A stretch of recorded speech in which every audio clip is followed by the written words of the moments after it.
Vážení milí, vítam vás na zastupiteľstve. V dnešnom zastupiteľstve som rád, že ste v takom počte sa vyšli.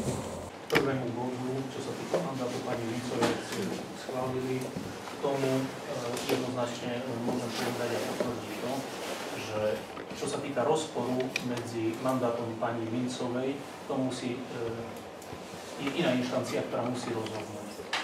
To znamená, nech rozhodne súd, akým spôsobom zanikol mandát. Iným spôsobom není možné.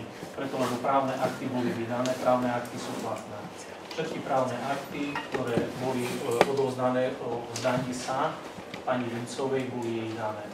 To znamená, že len súd môže rozhodnúť o tom, či poslanec je alebo nie je. Nie ani ona, ani ja. Dovtedy všetky dané veci pani Vincovej boli dané. Pre mňa tento bod je uzavretý.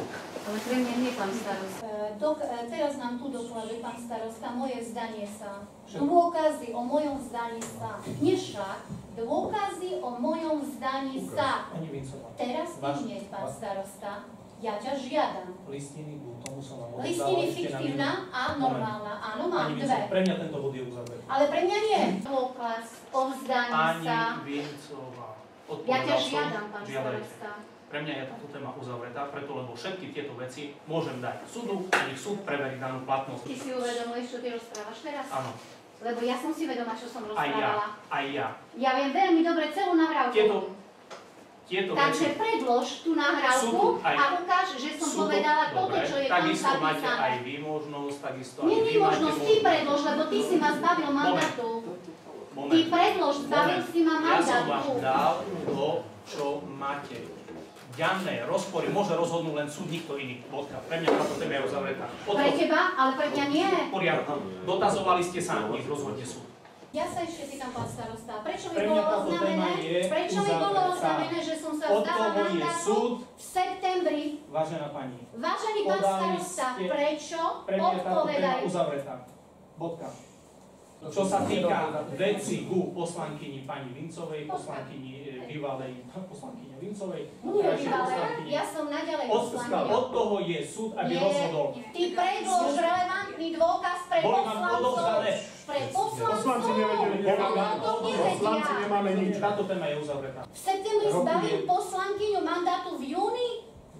Nie. V auguste ju pozvem, celé zasadnutie prebieha a ja zruším potom platnosť všetkého? Vážený, súd musí rozhodnúť tejto veci. Ale dovtedy je poslanky. Ty si ma zbavil, ja som sa odvolala. Ja som nikoho nezbavil.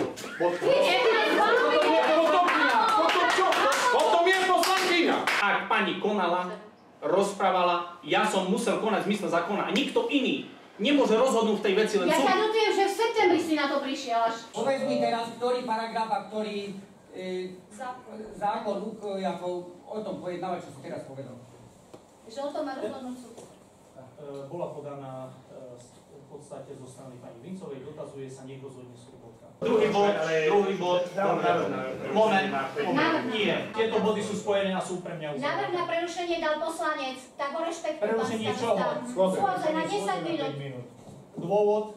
Aby sme sa poradili. Ste tu, môžete komunikovať ako poslanci. Pán starosta, ide o procedurálny návrh, daj o ňom hlasovať. Moment. Nedáš hlasovať, tak strácaš viesť schôdzu. Pán Hradík. Je to pravda.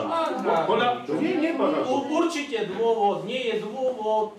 Čo nie je Vy sa môžete, vy komunikujte poslanci, komunikujte. Chceme rozprávať s našou právnou zastupkyňou.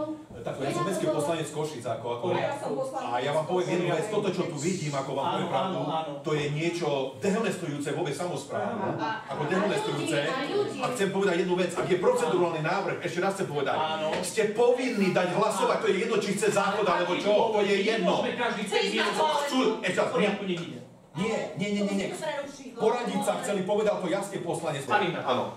V prvom rade, aké vám bolo dané slovo, že tu rozprávate? Áno, schôdzu vedie starosta, čiže som mu vstúpil ako to neoprávnený ja teraz. Čiže ospravedlňujem sa. Poslanci sú o to, aby sa diskutovalo s poslancami. Lebo nerešpektuješ.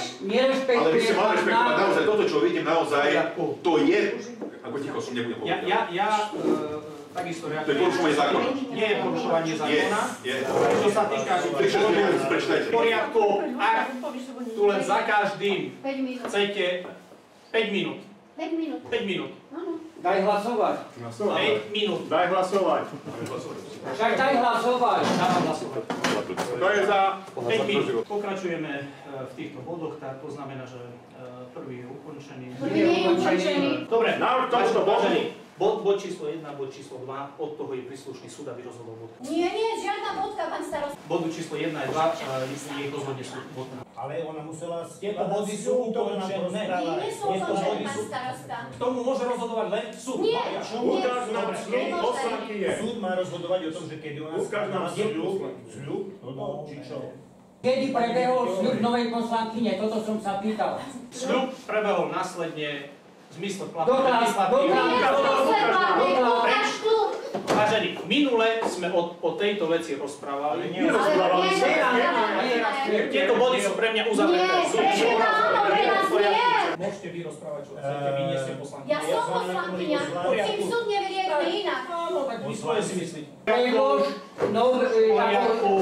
zápisnicu a Jedine súd v tejto republike túto vec môže rozhodnúť. Jedine súd. Dominika, Dominika, kedy si skladala Nech sľub? povie teraz tu pred Dominika, kedy si skladala sľub? Dátum.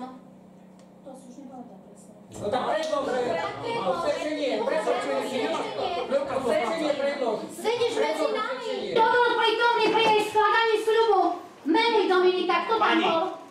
Pani, Ja sa dožadujem svojho mandátu, ktorého si vy mám sa sám. dožadujte. Od toho je súd. Obhaj svoj poslanecký mandát, Dominika. Vy ona nemá čo skladať. Ona má pred nami skladať sľub. Dobre, prerušujem túto schôdzu. Ako náhle nebude kľud, bod, čo sa týka Ty prerušuješ, my schôdzu dohodneme sa, či na základe prerušíme. toho, že vstupuje iná osoba do rokovania. Kto je iná osoba?